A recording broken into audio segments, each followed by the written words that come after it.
could withstand a bullet to his chest. Why in the world, when you throw a gun at him, he dies?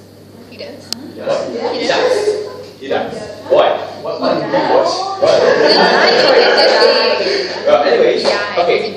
Another question.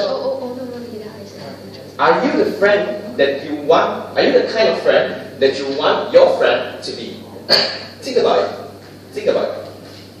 Third question. Would you live your life having things to do, having things you love to do, or would you live your life having nothing to do at all? Alright, so today my speech is not explaining to everyone that Superman isn't smart enough to discover that he's basically impenetrable. Yeah?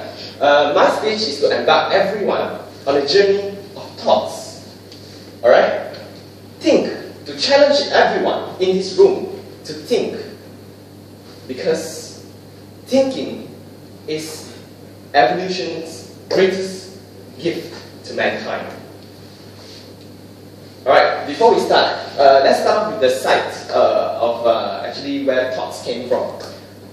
Thoughts originate from our brain, and as we all know, the brain actually has 86 billion neurons. Imagine that. So many electrical impulses flowing through our brain in that very second. Think about the infinite possibilities we can generate. Whatever it is, it's going to be amazing.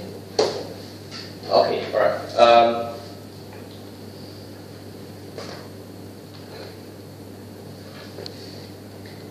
Okay, the mind is an interesting thing. It works in a set of ways where we all define today as psychology. Now, an interesting example of this is actually called the decoy effect. Okay, I'll give everyone a scenario. It is whenever you go to the movies, right? When you buy popcorn, and does anyone here loves popcorn? Yeah. Right? Yeah. When you buy popcorn, do you ever realize that they always come in 3 sizes? Large, medium, small. Correct? Yeah, and has anyone ever bought the medium one? Yes? Alright. Exactly, yeah. So there is a concept of psychology related to it. Actually, now, if I were the owner of the cinema, I would sell my big one for say like $7, medium one for $6.50, and the small one for $4. So guess which one would you would want to buy? You would definitely not buy. Large, right? Just buy one. Right. So that's the whole concept of it. It's called the decoy effect. Actually, they did set up an experiment once about this, where they sell at exactly the price which I quoted, and then they found out that the one that is least bought by the customers is actually the medium one. So it's kind of an effective marketing strategy, right? So this is just one of the examples of how the mind actually works. It works in a set of ways that is defined. It's kind of reoccurring in every one of us. So that's how amazing our mind is. Okay, another thing is our minds, actually, our thoughts lead to a lot of creations that we have today that we take for granted. For example, philosophists, scientists, inventors, they all use their creativity and their minds, their thoughts, to come up with whatever we have today. Chairs, tables, lamps, you name it. These are all creations of the mind, of which previously they did not exist. So this just goes to show how powerful the mind is when we really put it to work. On the other hand, if we concentrate all our energies on negative thoughts, it can have very, very detrimental effects. For example, overanalyzing, overthinking, excessive negative thoughts just flowing through you, like crushing you. Imagine what that would do to each of us, right? So the conclusion of actually highlighting these two is that actually our mind is our greatest tool towards all the adversities that we face in life. Because we are the ones who program what our minds think, what thoughts we have, what thoughts flow through our minds. And that is actually the most important thing, and that is actually the prerequisite for success.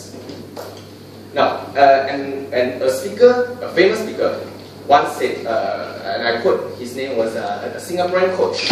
Okay, he once said, mindset is very, very important, as well as also there's a few other books like Secrets. Anyone ever heard of that? Secrets, the Law of Attraction. Yeah. Who Moved My Cheese? Yeah. All these books, they focus on what do they focus on? They focus on changing our mindset. Correct? So, the conclusion of actually highlighting this is that we program what our minds think. And our mind is actually a very, very powerful tool.